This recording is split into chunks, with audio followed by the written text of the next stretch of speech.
el plan de salvación de inicio a fin. Al unir un eslabón con otro en la cadena de los acontecimientos, desde la eternidad pasada a la eternidad futura, las profecías que el gran Yo Soy dio en su palabra nos dicen dónde estamos hoy en la procesión de los siglos y lo que puede esperarse en el tiempo futuro.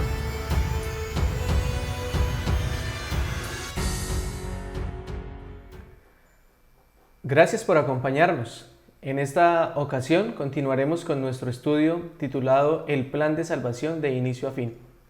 En esta ocasión estudiaremos Dios establece un pueblo.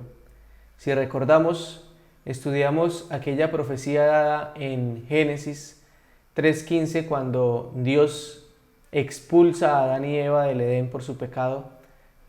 Antes de ser ellos expulsados del Edén, Dios tiene que decirles que Él ejecutará un plan para salvar a esta humanidad del pecado. Y es que iba a establecer una mujer, es decir, un pueblo. Y de ese pueblo, de esa mujer, iba a venir la simiente de la mujer, es decir, el Mesías que aplastaría finalmente la cabeza a la serpiente, a ese originador del pecado. Hoy veremos ese primer cumplimiento de esta profecía, que recordemos que está enmarcada en medio de un gran conflicto porque iba a haber enemistad entre la serpiente, la mujer y entre sus simientes. Entonces, antes de iniciar, vamos a orar y vamos a pedir la dirección de Dios para que nos acompañe en este estudio. Oremos. Señor, estamos agradecidos contigo porque has sido bueno con nosotros y nos has permitido participar de tu obra. Te pedimos que bendigas cada esfuerzo y que bendiga, Señor, este tema para que de esta manera llegue a muchos y muchos crean en ti.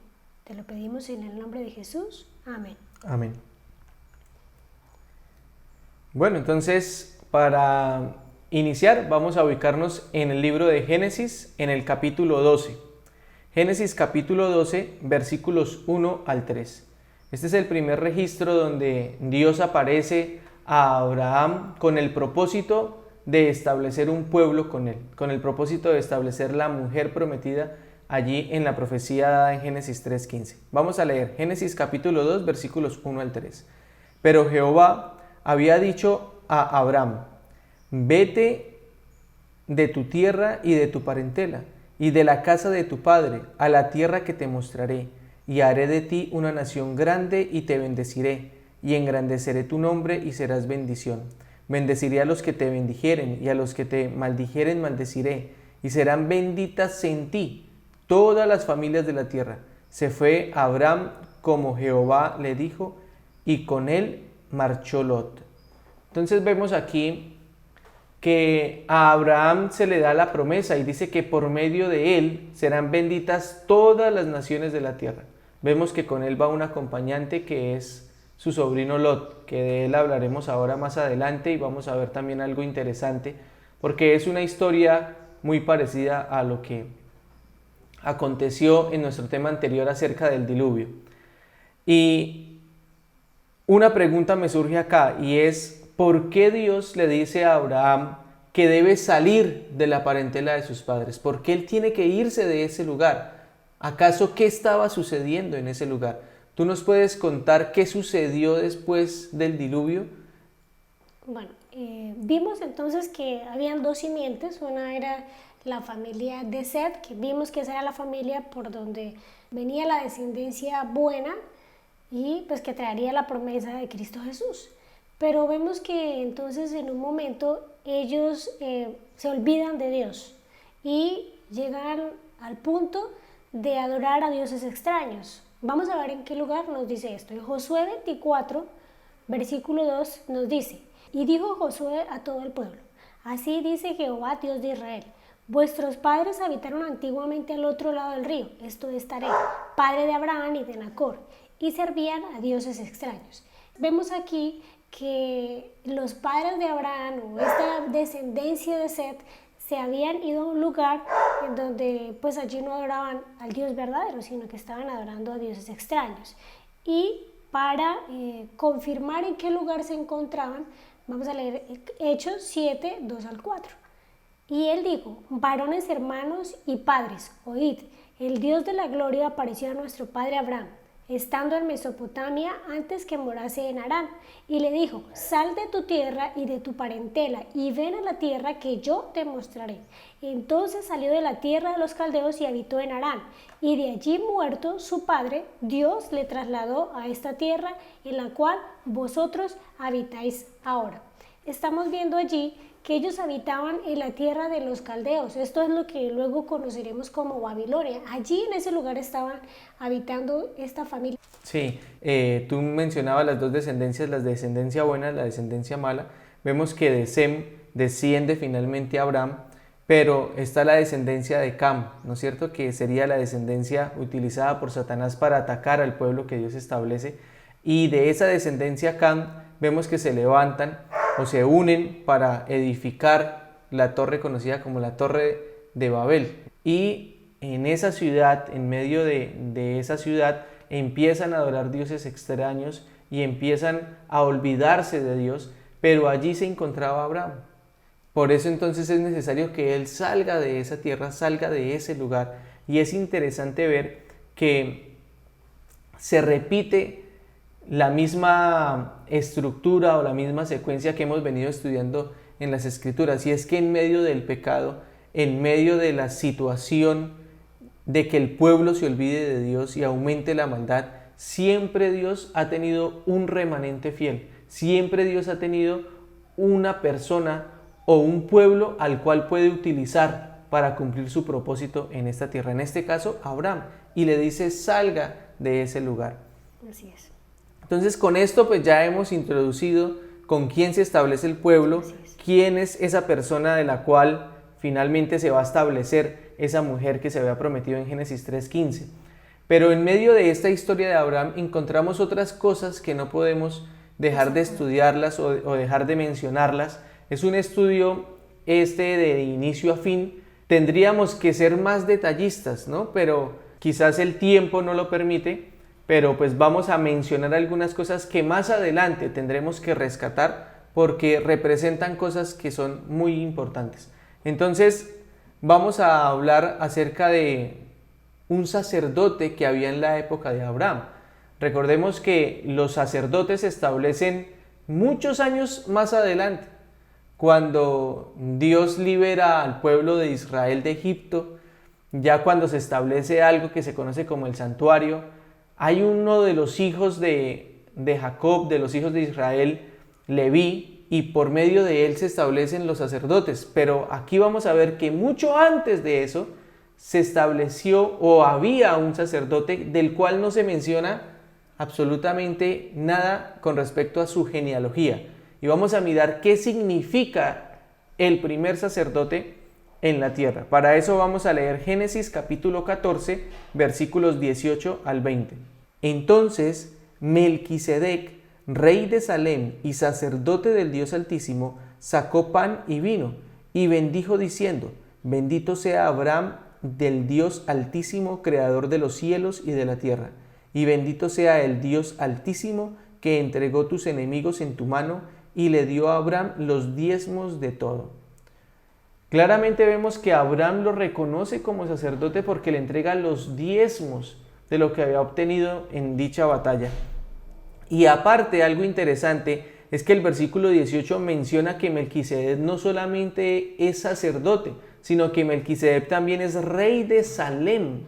Ahora vamos a leer qué nos quiere decir el Nuevo Testamento con respecto a la explicación de esto. ¿A quién prefigura y por qué aparece en las Escrituras este Melquisedec? En las Escrituras no sale nada por casualidad. Todo lo que sale en la Biblia tiene su porqué, su propósito. Todo lo que está escrito. Todo lo que está escrito allí. Entonces, vamos a mirar qué nos tiene que decir el apóstol Pablo en el libro de Hebreos. Hebreos capítulo 7, versículos 1 al 3, y luego leeremos el versículo 21. Porque este Melquisedec, rey de Salem, sacerdote del Dios Altísimo, que salió a recibir a Abraham, que volvía de la derrota de los reyes, y le bendijo, a quien asimismo dio a Abraham los diezmos de todo, cuyo nombre significa primeramente rey de justicia, y también rey de Salem, esto es rey de paz, sin padre, sin madre, sin genealogía, que ni tiene principio de días ni fin de vida, sino hecho semejante al Hijo de Dios, permanece sacerdote para siempre, porque los otros ciertamente sin juramento fueron hechos sacerdotes.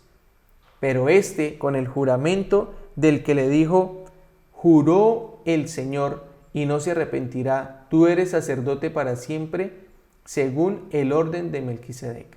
Aquí nos está hablando de la obra de Cristo Jesús como sacerdote. El apóstol Pablo en el libro de Hebreos explica la obra que Cristo Jesús desempeña hoy día por nosotros. Cristo Jesús está activamente trabajando por nosotros, cumpliendo hoy día el ministerio de sumo sacerdote. Y vemos que eso estaba prefigurado por la historia de Melquisedec. No solamente es sumo sacerdote, sino que también es rey de paz, ¿no es cierto? Rey de justicia.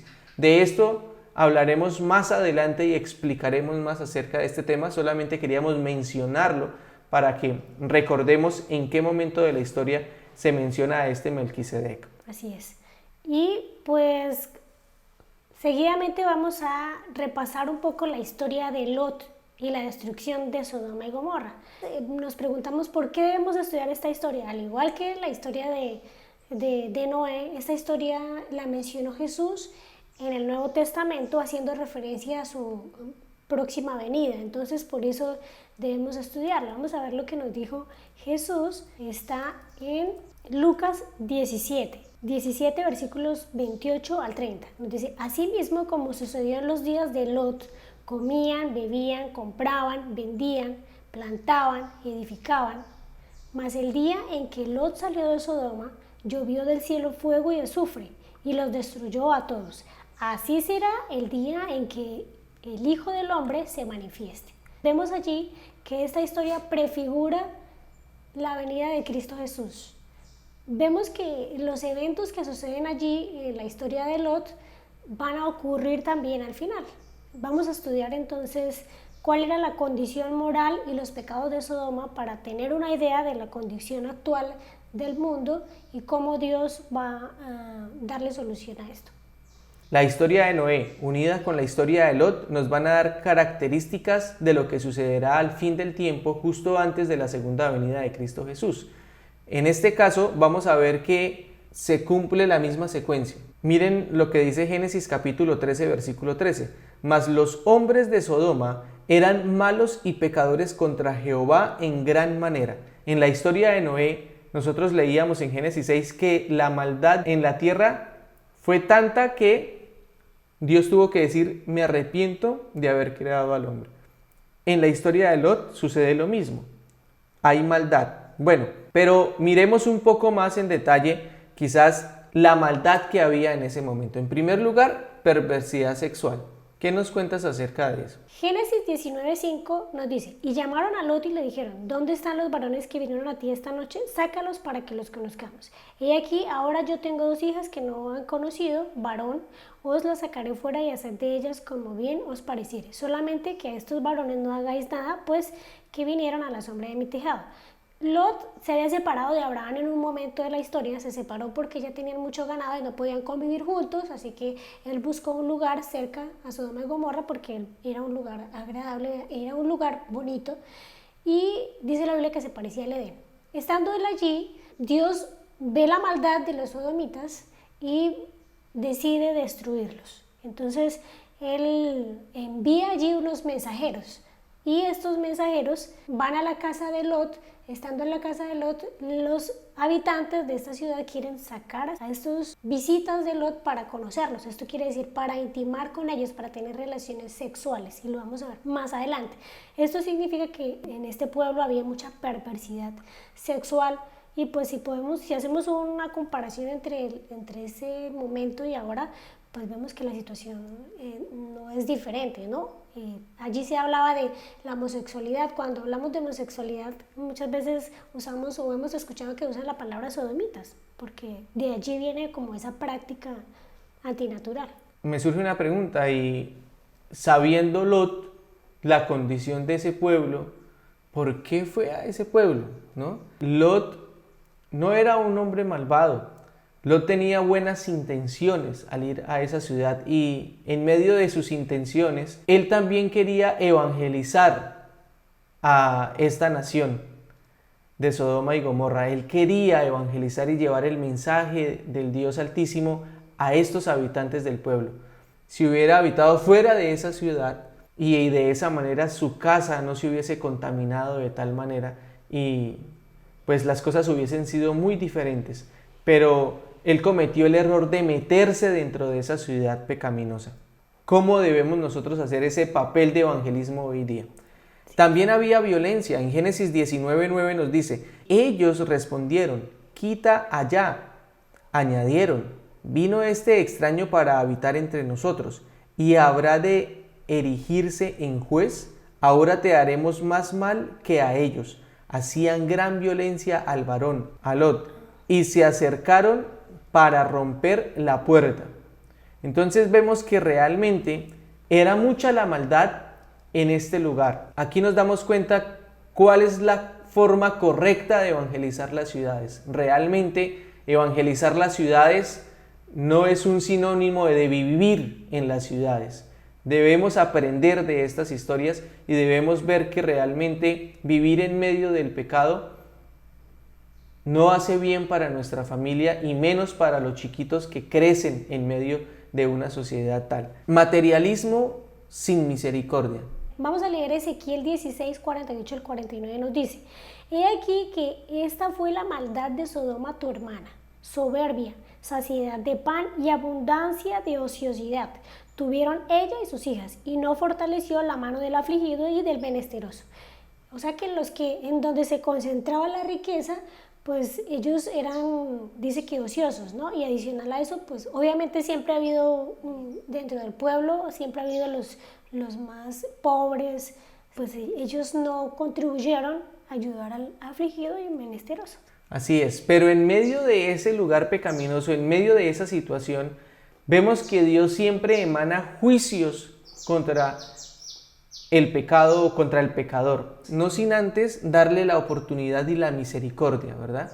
Seguramente este pueblo fue amonestado durante bastante tiempo y su misericordia tuvo su lapso de tiempo, así como sucedió en los días de Noé también. Y así como en los días de Noé fue un pregonero de justicia, como lo leímos, vamos a ver que también aquí llegan unos mensajeros, dándole también la orden a Lot de que dé un mensaje también, de que anuncie a su casa lo que va a suceder y dándole una orden. Tú nos hablabas de unos mensajeros que llegan a la casa de Lot. Entonces cuéntanos esos mensajeros, de dónde vienen y cuáles eran sus mensajes, qué características tienen esos mensajeros, porque si estamos viendo que los días antes de la venida de Cristo Jesús van a ser como en los días de Lot, hasta el momento hemos visto que el mundo debe llenarse de maldad, debe llenarse de esas características que había en Sodoma y Gomorra, pero debe haber un pueblo especial que sea fiel a Dios con un mensaje especial, y ese mensaje especial va a estar tipificado, representado en los mensajes que tienen estos tres ángeles. Vamos a leer Génesis 18, del 1 al 2, para comprender. Después le apareció Jehová en el encinar de Mamre, estando él sentado a la puerta de su tienda en el calor del día. Y alzó sus ojos y miró, y he aquí 3 varones que estaban junto a él, y cuando los vio, salieron corriendo de la puerta de su tienda a recibirlos, y se postró en tierra. Dios le hace una visita a Abraham, y lo acompañan 2 hombres más. Estando allí, luego de que Abraham los atiende, les da de comer, les hace un banquete, 2 de estos hombres salen de allí y Dios se queda hablando con Abraham. Y vamos a ver cuál es el mensaje que Dios le da a Abraham, cuál es la conversación que tienen ellos. En Génesis capítulo 18, versículos 20 al 25 nos dice: Entonces Jehová le dijo: Por cuanto el clamor contra Sodoma y Gomorra se aumenta más y más, y el pecado de ellos se ha agravado en extremo, descenderé ahora y veré si han consumado su obra según el clamor que ha venido hasta mí, y si no, lo sabré. Y se apartaron de allí los varones, y fueron hacia Sodoma, pero Abraham estaba aún delante de Jehová. Y se acercó a Abraham y dijo: ¿Destruirás también al justo y al impío? Quizá haya 50 justos dentro de la ciudad, destruirás también y no perdonarás al lugar por amor de los 50 justos que están dentro de él. Lejos de ti el hacer tal mal, que hagas morir al justo con el impío y que sea el justo tratado con el impío. Nunca tal hagas. El juez de toda la tierra no ha de hacer lo que es justo. Vemos aquí el pedido de Abraham a Jehová. Efectivamente, aquel hombre que se queda con Abraham es Dios y le hace un pedido de misericordia. Y efectivamente Dios le responde que sí, que si hubiesen 50 justos, él no destruiría a Sodoma y a Gomorra. Y Abraham tiene que hacer un pedido aún más limitado, ¿no es cierto? Reducir esa cantidad. Bueno, pero me surgen también algunas ideas interesantes, y es que Abraham tiene que ir reduciendo ese número de personas, y eso me lleva a pensar que en medio de una ciudad es mucho más difícil llegar a tener las características o llegar a sentir la influencia del Espíritu Santo para ser salvo, que viviendo en un lugar apartado de quizás todas esas influencias que encontramos en la ciudad. Es algo para meditar y para pensar en estos últimos días en los que nos encontramos viviendo. ¿Quiénes son y a qué han venido? Bien, vemos entonces que en el primer mensaje, que es el que Dios le da a Abraham, hay un juicio. Dios le está diciendo a Abraham, mire, va a haber un juicio, voy a hacer un juicio contra Sodoma y Gomorra. Entonces Abraham allí ya intercede por los santos que viven en este lugar. Pero ¿quiénes eran estos personajes y cuál era la misión que ellos tenían? Vamos a leer Génesis capítulo 19 del 1 al 11. Dice, llegaron pues los dos ángeles a Sodoma a la caída de la tarde, y Lot estaba sentado a la puerta de Sodoma, y viéndolos Lot se levantó a recibirlos y se inclinó hacia el suelo. Pero antes que se acostasen, rodearon la casa los hombres de la ciudad, los varones de Sodoma, todo el pueblo junto, desde el más joven hasta el más viejo. Y llamaron a Lot y le dijeron, ¿dónde están los varones que vinieron a ti esta noche? Sácalos para que los conozcamos. Entonces Lot salió a ellos a la puerta y cerró la puerta tras sí. Y dijo, os ruego, hermanos míos, que no hagáis tal maldad. He aquí, ahora yo tengo 2 hijas que no han conocido varón. Os las sacaré fuera y haced de ellas como bien os pareciere. Solamente que a estos varones no hagáis nada, pues que vinieron a la sombra de mi tejado. Y ellos respondieron, quita allá. Y añadieron, vino este extraño para habitar entre nosotros y habrá de erigirse juez. Ahora tenemos más mal que a ellos. Y hacían gran violencia a Lot y se acercaron para romper la puerta. Entonces los varones alargaron la mano y metieron a Lot en casa con ellos y cerraron la puerta. Y a los hombres que estaban a la puerta de la casa hirieron con ceguera desde el menor hasta el mayor, de manera que se fatigaban buscando la puerta. Allí podemos ver algo interesante, es que los que fueron a visitar a Lot eran ángeles. Así que el mensaje, Dios envió ángeles para dar este mensaje a Lot. Y también podemos ver que no había realmente nadie justo excepto Lot. El único era Lot, el único hombre justo. Porque vemos que todo el pueblo dice que hasta los niños se unieron para ir a buscar a estos hombres para conocerlos. Nos podíamos preguntar, pues quizá querían solamente saludarlos, pero vemos que no es así, porque Lot le ofrece a sus propias hijas para que ellos no molesten a estos hombres. Esto significa que lo que ellos querían era tener relaciones sexuales con estos hombres que eran ángeles. Así es. Y entonces tú nos recordabas cuál era el mensaje, el primer mensaje de estos ángeles, y era que iba a haber un juicio. Ahora, ¿cuál mensaje continúa a ese juicio? Vamos a leer Génesis capítulo 19, versículos 12 y 13. Y dijeron los varones a Lot, ¿tienes aquí alguno más? Yernos y tus hijos y tus hijas y todo lo que tienes en la ciudad, sácalo de este lugar, porque vamos a destruir este lugar, por cuanto el clamor contra ellos ha subido de punto delante de Jehová. Por tanto, Jehová nos ha enviado para destruirlo. Aquí vemos que el segundo mensaje es salid de ese lugar. Y en el versículo 14 nosotros vemos que Lot se dirige a donde sus yernos para dar ese mensaje que se le había dado. Lot fue también un pregonero de justicia y anunció ese mensaje a sus yernos, a sus hijas y a su esposa, de los cuales solamente sus hijas y la esposa acudieron a ese llamado y hicieron lo que estos mensajeros habían pedido, que era salid de ese lugar. ¿Qué encontramos ahora en esos mensajes? ¿Qué continúa en esos mensajes? Bien, ya este sería entonces el tercer mensaje del ángel. Vamos a leer Génesis 19, 24 al 28. Entonces Jehová hizo llover sobre Sodoma y sobre Gomorra azufre y fuego de parte de Jehová desde los cielos. Y miró hacia Sodoma y Gomorra y hacia toda la tierra, y de aquella llanura miró, y he aquí que el humo subía de la tierra como el humo de un horno. El tercer mensaje está, ya vemos la ejecución de ese juicio que Dios le había dicho a Abraham que iba a hacer contra Sodoma y Gomorra, y pues aquí vemos ya que utilizó el azufre, el fuego que viene desde los cielos, y que luego el humo subía de aquel lugar. Eso es lo que nos dice la historia. Entonces los mensajes, el primer mensaje de juicio, el segundo mensaje de salir de ese lugar, y el tercer mensaje vemos que ya es la destrucción, que es con fuego y azufre. Entonces el tercer mensaje es lo que va a suceder con las personas que no atiendan el llamado, ¿no es cierto? Así es. Y lo que sucedería con las personas que sí, que salgan de ese lugar. Entonces, en la Biblia se registra precisamente un mensaje que se conoce como el mensaje de los tres ángeles.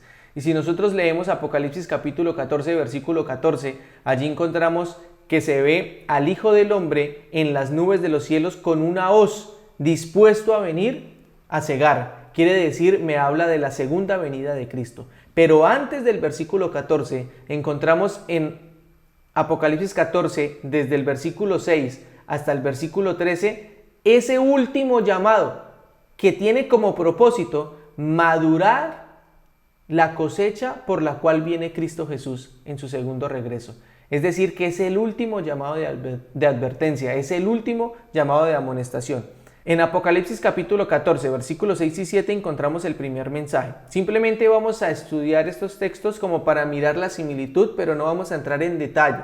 Lo estudiaremos más adelante. Simplemente queremos mirar lo que representa estas historias. Vi volar por en medio del cielo a otro ángel, que tenía el evangelio eterno para predicarlo a los moradores de la tierra, a toda nación, tribu, lengua y pueblo, diciendo a gran voz: temed a Dios y dadle gloria, porque la hora de su juicio ha llegado. Y adorad a aquel que hizo el cielo y la tierra, el mar y las fuentes de las aguas. Este primer mensaje nos habla acerca del juicio, lo mismo que el primer mensajero hacia Lot. Y es interesante ver que siempre el anuncio del juicio, cuando se empieza a dar ese juicio, se anuncia antes de que ese juicio se ejecute como tal. Es decir, antes de la segunda venida de Cristo debe anunciarse un juicio que debe iniciar antes de la segunda venida de Cristo, con el propósito de madurar la cosecha por la cual Cristo Jesús viene por segunda vez. Apocalipsis capítulo 14, versículo 8 nos dice: otro ángel le siguió diciendo: ha caído Babilonia, la gran ciudad, porque ha hecho beber a todas las naciones del vino del furor de su fornicación. Este mensaje se repite en Apocalipsis 18, tiene las mismas características.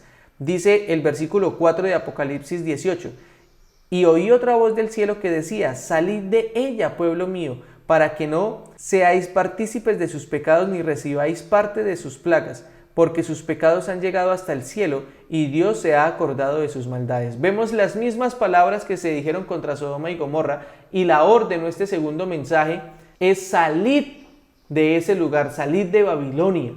¿Qué nos dice el tercer mensaje? El tercer mensaje nos dice en Apocalipsis capítulo 14, versículos 9 al 11. Y el tercer ángel lo siguió diciendo a gran voz: si alguno adora a la bestia y a su imagen y recibe la marca en su frente o en su mano, él también beberá del vino de la ira de Dios, que ha sido vaciado puro en el cáliz de su ira, y serán atormentados con fuego y azufre delante de los santos ángeles y del Cordero, y el humo de su tormento sube por los siglos de los siglos. Allí entonces están enmarcados estos tres mensajes. Los tres mensajes fueron dados por tres ángeles. Aquí en Apocalipsis 14 también están dados por tres ángeles. Más adelante veremos que no significa que sean mensajes, ángeles literales, sino que la palabra ángel significa mensajero. Así que el primer mensaje que vimos es de juicio. El segundo mensaje que vimos es de salir de ese lugar en donde está la confusión, en donde reina la idolatría.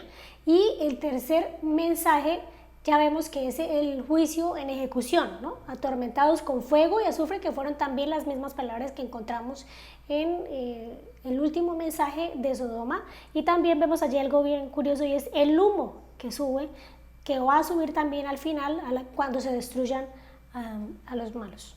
Así es.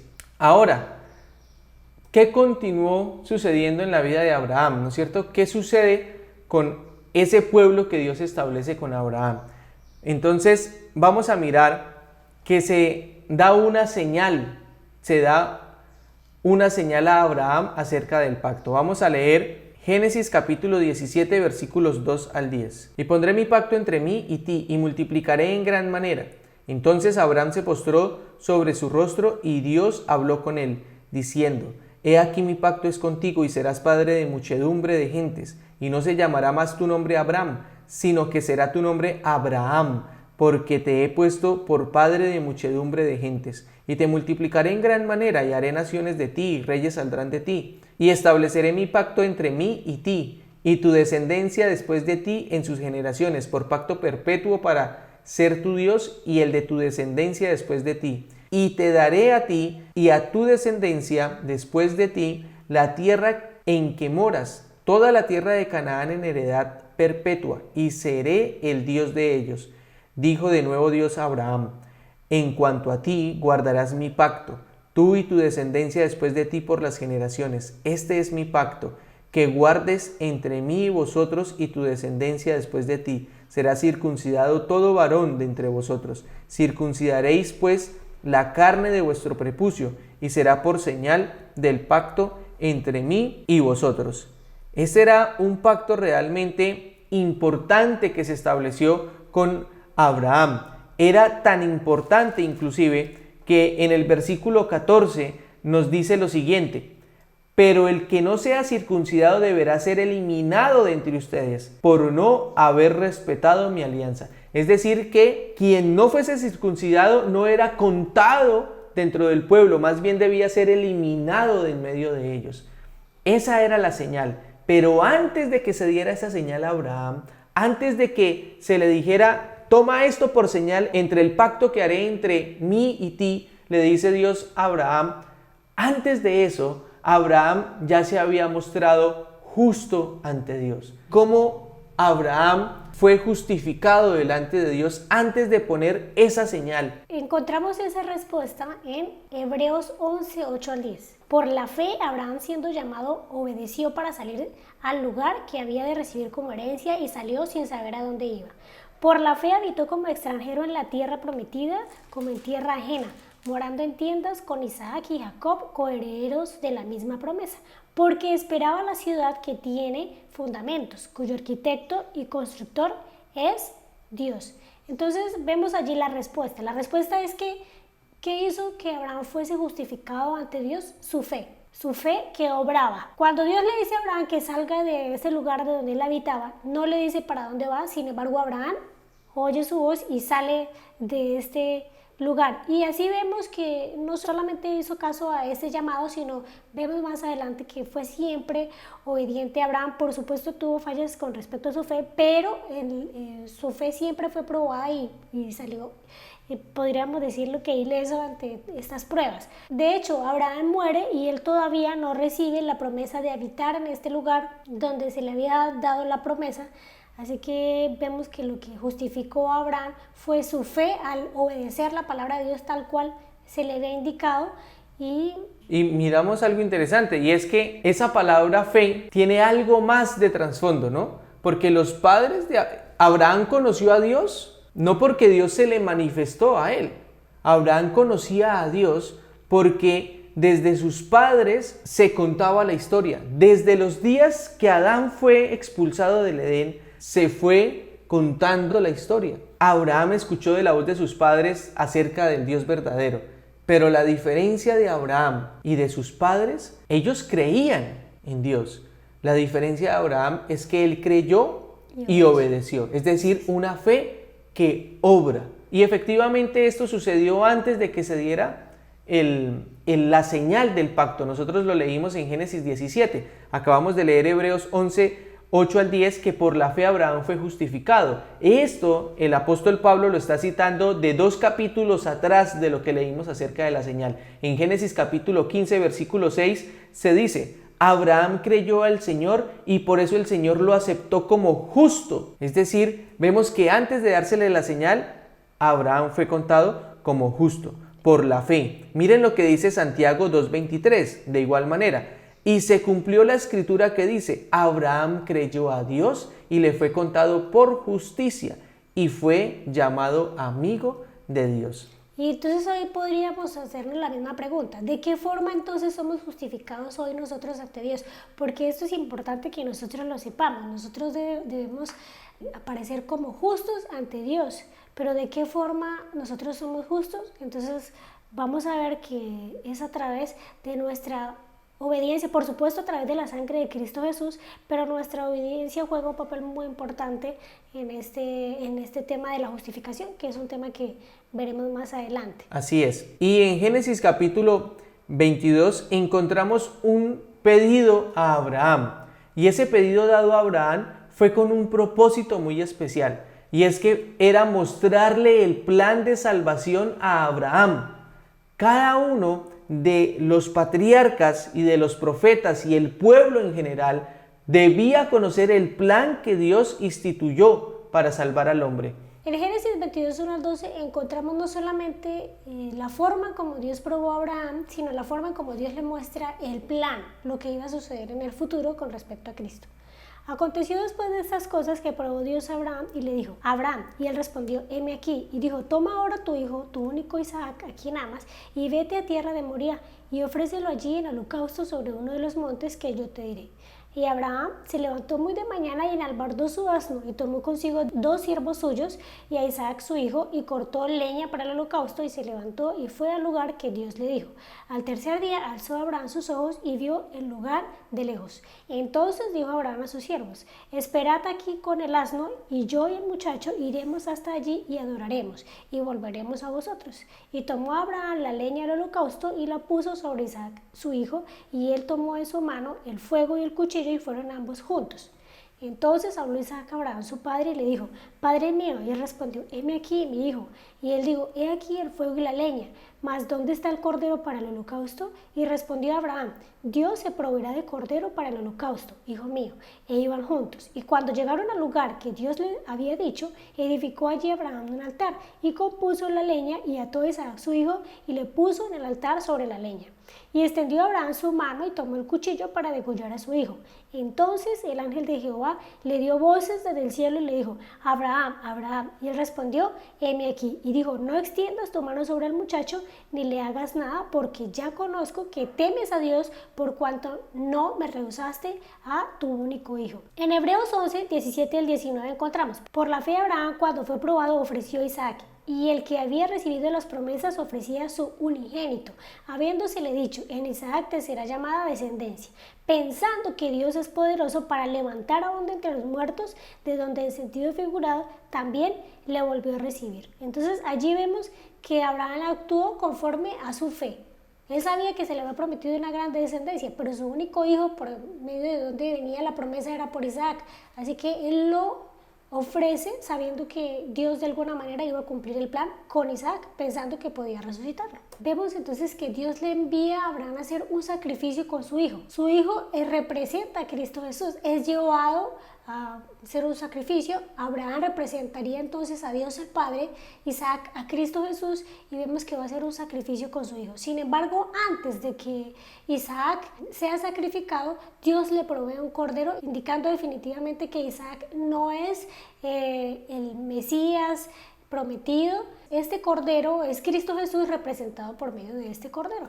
Pero de esta forma el plan de salvación fue dado a Abraham, y en Juan 8:56 nos dice, Abraham vuestro padre se gozó de que había de ver mi día, y lo vio y se gozó. A través de este sacrificio Abraham vio que esto representaba la venida de Cristo Jesús como ser humano, y pues él, digamos que eso fue parte de su esperanza en ese caminar. Ese pacto que se estableció con Abraham debía darse al primogénito. El primogénito de Abraham es Ismael, pero Ismael es hijo de una esclava. Y realmente el hijo de la promesa es Isaac, el hijo que tuvo con su esposa. Hasta aquí hemos visto cómo Dios ha cumplido parte de su promesa que hizo en el Edén y cómo su plan empieza a ejecutarse. Lo primero que Dios hace es establecer un pueblo. llama a un hombre cuyo nombre es Abraham y luego le cambia el nombre a Abraham, que significa padre de muchas naciones, y este hombre entonces recibe la promesa de ser el heredero de la bendición espiritual, de donde viene la simiente verdadera, que es Cristo Jesús. Así que con Abraham encontramos el establecimiento de la promesa del pueblo, pero Abraham debía tener, por supuesto, descendencia, así que vemos que también Dios le da un hijo, el hijo de la promesa, que es Isaac. Es sobre este hijo que Dios le hace la promesa a Isaac de que iba a venir un pueblo y pues su simiente. Isaac es un hombre que también tiene las mismas características de Abraham, es un hombre justo y obediente, al que también Dios le da esta misma promesa, que lo veremos entonces en nuestra próxima oportunidad. Es importante que lo recordemos, que vayamos repasando esta línea de tiempo para que quede clara en nuestra mente de que es un plan que fue diseñado por Dios y se cumple a cabalidad hasta nuestros días. Gracias por acompañarnos y nos veremos en una próxima oportunidad.